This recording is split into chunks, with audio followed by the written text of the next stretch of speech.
Welcome to Reading and Studying the Book of Mormon with me, Shara Ogilvie, a lifetime lover and reader of this wonderful book, this restoration scripture of the Church of Jesus Christ of Latter-day Saints. We love this book right alongside the Bible.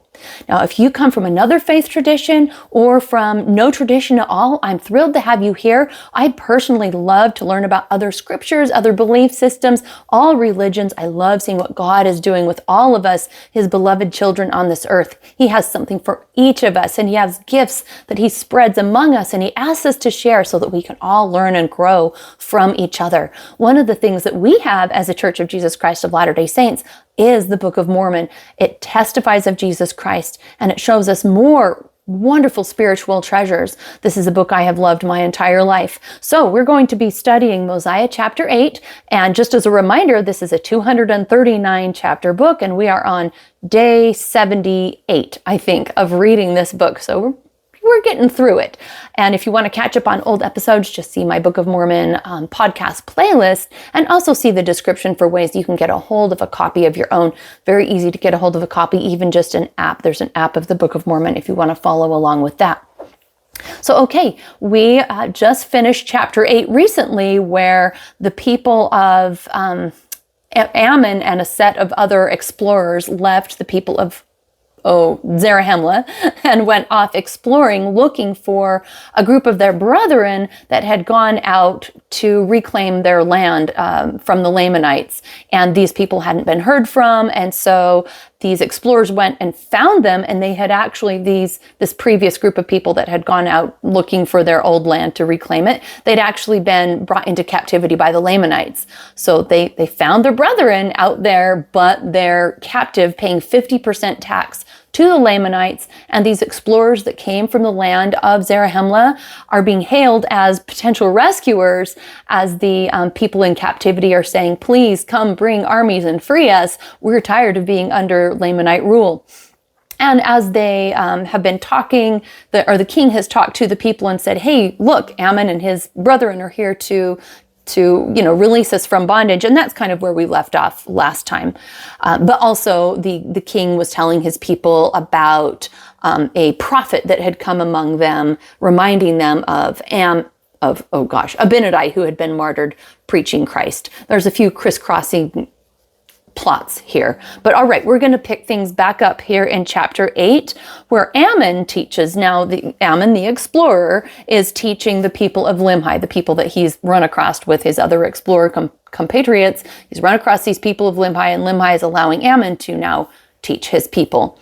So Ammon also learns of the 24 Jaredite plates, which we'll talk about in a minute, and ancient records can be translated by seers. That's taught here, and no gift is greater than seership. That's just a principle that's taught in this chapter. So let's go ahead and get started with this chapter, and we want to look for eternal truths, things that help us draw closer to Christ, understand Christ and see Christ, and also things we can apply in our lives to become better people. That's what the Book of Mormon is all about, is helping us follow Jesus Christ and be his disciples.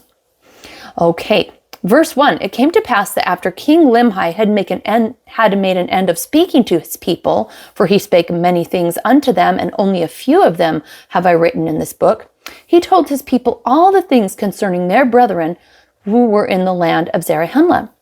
And he caused the Ammon should stand up before the multitudes and rehearse unto them all that had happened unto their brethren, from the time that Zeniff went up to the land, even until the time he himself came up out of the land. Now, I just want to pause here and say, as I have mentioned earlier in this episode and in the previous episode, that there are multiple crisscrossing groups of people, and it gets a little complicated partway through the Book of Mormon with the different groups moving in and amongst themselves, and there's flashbacks, multiple flashbacks, and I often have a hard time keeping it all straight. You can, if you Google Book of Mormon timeline chart, or Book of Mormon chronology, there are various graphics you can find online to help show how all these groups are meshing together.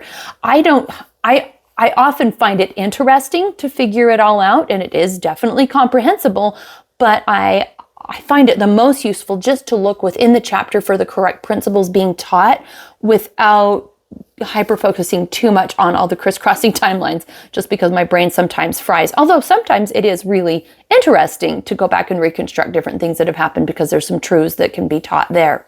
But nonetheless, I will not get this all straight. So I'm just going to focus on the story as it is here. Verse 3, he also rehearsed unto them the last words which King Benjamin had taught them, and explained them to the people of King Limhi, so they might understand all the words which he spake. So we'll pause. Ammon and his brethren, I think there's 12 or 16 of them. They are the explorers that came out from the land of Zarahemla. And as they have come to talk to their old former brethren that are in captivity with the Lamanites, they are being asked to speak to the people and bring all the people up to speed as to what has been happening in the land of Zarahemla between all the ensuing years when that previous group of people had left. So, because they haven't heard any news, they would like to know what's been going on in the land of Zarahemla. So indeed, Ammon is going to stand up and tell them what's been happening. So, verse 4, it came to pass that after he had done all this, the king Limhi dismissed the multitude and caused they should return everyone unto his own house. So after they got an update, everyone went home.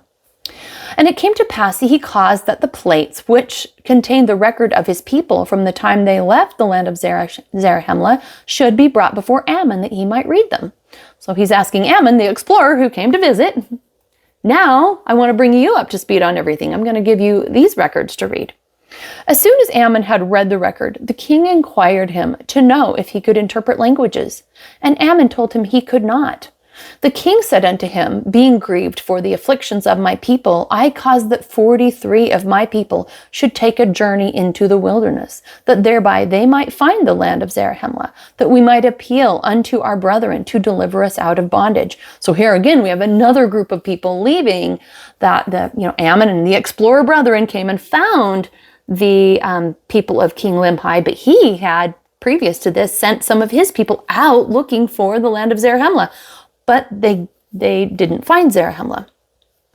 Verse 8, they were lost in the wilderness for a space of many days, yet they were diligent and found not the land of Zarahemla, but returned to this land, having traveled in a land among many waters, having discovered a land which was covered with the bones of men and of beasts, and was also covered with the ruins of buildings of every kind, having discovered a land which had been peopled with a people who were as numerous as the host of Israel, and for a testimony that the things which they had said are true, they have brought 24 plates, which are filled with engravings that are of pure gold. And behold, they also brought a breastplates, which are large, and they are of brass and copper, and are perfectly sound. And again, they brought swords, that the hilts thereof have perished, but the blades and the blades were cankered with rust. There is no one in the land that's able to interpret the language or the engravings that are on the plates. Therefore I say unto thee, canst thou translate? Okay, so when King Limhi sent his contingent of people out to find Zarahemla, they find a place where people have been annihilated. And this is a theme in the Book of Mormon, people who annihilate themselves. And so these, we will come to find out later, they're called the Jaredites, I think. I hope I got that right. Woo, fingers crossed. But they have killed each other off because of civil wars. And of course, here we don't get to peek inside these plates because Ammon does not know how to translate them. All right, verse 12. I say unto thee again, knowest thou anyone that can translate? For I am desirous that these records should be translated into our language. Perhaps they will give us knowledge of a remnant of the people who have been destroyed, from whence these records came, or perhaps they will give us a knowledge of this very people who have been destroyed, and I am desirous to know the cause of their destruction. So the king clearly is fascinated, as I would be, as I think any of us would be, if we find a civilization that's covered with bones, and then there's some records. Like, what happened? Who were these people? What led to the destruction? What's their backstory? So Limhi's very curious. I'm sure Ammon is as well, but neither of them can translate this record. Verse 13, now Ammon said unto him, I can assuredly tell thee, O king, of a man that can translate the records, for he has wherewith that he can look and translate all records that are of ancient date, and it is a gift from God. And the things are called interpreters, and no man can look in them except he be commanded, lest he should look for that he ought not, and he should perish. And whatsoever is commanded to whosoever is commanded to look in them, the same is called a seer. So he's talking about some interpreters, probably some kind of seer stones, probably something like the Urim and Thummim. It's probably something similar to what Joseph Smith used to translate the Book of Mormon. So us, as members of the Church of Jesus Christ of Latter-day Saints, we have no problem with this kind of story that a person inspired of God who is a seer can look into something called interpreters, which is like a Urim and Thummim, and translate records, presumably sacred records, something like that. Because again, that's how we believe that the Book of Mormon was translated. Verse 14, and behold, the king of the people who are in the land of Zarahemla is the man that is commanded to do these things, and who has this high gift from God. And the king said that a seer is greater than a prophet. So that's an interesting thing to believe, that a prophet is great, and we know that a prophet speaks with God for us and speaks to us for God, but that a seer, he says, is greater than a prophet. So that's interesting. Ammon said that a seer is a revelator and a prophet also, and a gift which is greater can no man have except he should possess the power of God, which no man can. Yet a man may have great power given to him from God. So a seer is also a prophet, but a seer is just a bit greater because he can see things that perhaps even a prophet can't see. Verse 17, but a seer can know of things which are past, and also of things which are to come, and by them shall all things be revealed, or rather shall secret things be made manifest, and hidden things shall come to light, and things which are not known shall be made known by them, and also things shall be made known by them which otherwise could not be known. Thus God has provided a means that man through faith might work mighty miracles. Therefore he becometh a great benefit to his fellow beings. So someone who is a seer is a great benefit to his fellow beings because he can translate records for God, and he can see some things into the future and know some things of the past. And clearly that would be very beneficial, right? Verse 19, and now when Ammon had made an end of speaking these words, the king rejoiced exceedingly and gave thanks to God, saying, doubtless a great mystery is contained within these plates. And these interpreters were doubtless prepared for the purpose of unfolding all such mysteries to the children of men. And oh, how marvelous are the works of the Lord, and how long doth he suffer with his people, yea, and how blind and impenetrable are the understandings of the children of men, for they will not seek wisdom, neither do they desire that she should rule over them. Yea, they are as a wild flock, which fleeth from the shepherd, and scattereth, and are driven, and are devoured by the beasts of the forest. And that's the end of the chapter. And I love these last three verses by King Limhi when he's responding to what Ammon said. Ammon's telling him that, yes, I do know somebody who can translate these records. He is a seer. And I think, if I remember right, he's talking about Mosiah, but we'll see as we continue on in the next chapters. So Limhi's just so excited about this opportunity to get these records translated. And I would say he's fairly prescient here when he says that people do not want wisdom to rule over them, that they tend to be a wild flock that are driven and devoured by the beasts of the forest. They don't want to be wise. They don't want to follow righteous principles. They don't want to understand the things of God. You know, of course, he's speaking in broad generalizations, but this is so true. The natural man, the proud man, us in our kind of natural proud state, we don't want to be told what to do. We don't want to rein ourselves in, to use self-control, to model our lives after Christ. We want to do what we feel like doing, and, you know, the pride and anger and all of those kinds of things. And I think it's really interesting that Limhi brings up these deadly sins that we can feed into if we're listening to the natural man, because that's exactly what killed off the people of these plates that they're going to read about later as they civil war with each other, is pride and, all of the natural man tendencies.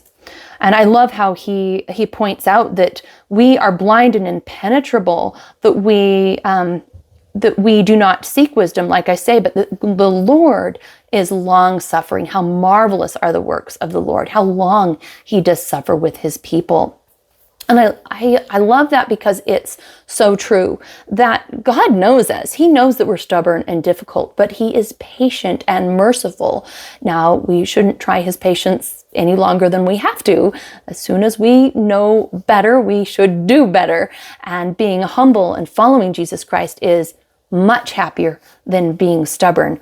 But he's definitely pointing out things that we are prone to as human beings. So I see Jesus Christ in this chapter as in the reminder that we are stubborn and we are blind and proud, but he is seeking after us and he is patient with us and wants to lead us along. All right, if you have something specific that you got from this chapter that you want to drop in the comments, feel free to do so. And I bear my testimony that these things we're reading are true and they bring joy to your heart as you continue to read. I hope you'll continue to read and study the Book of Mormon with me, and I'll see you next time.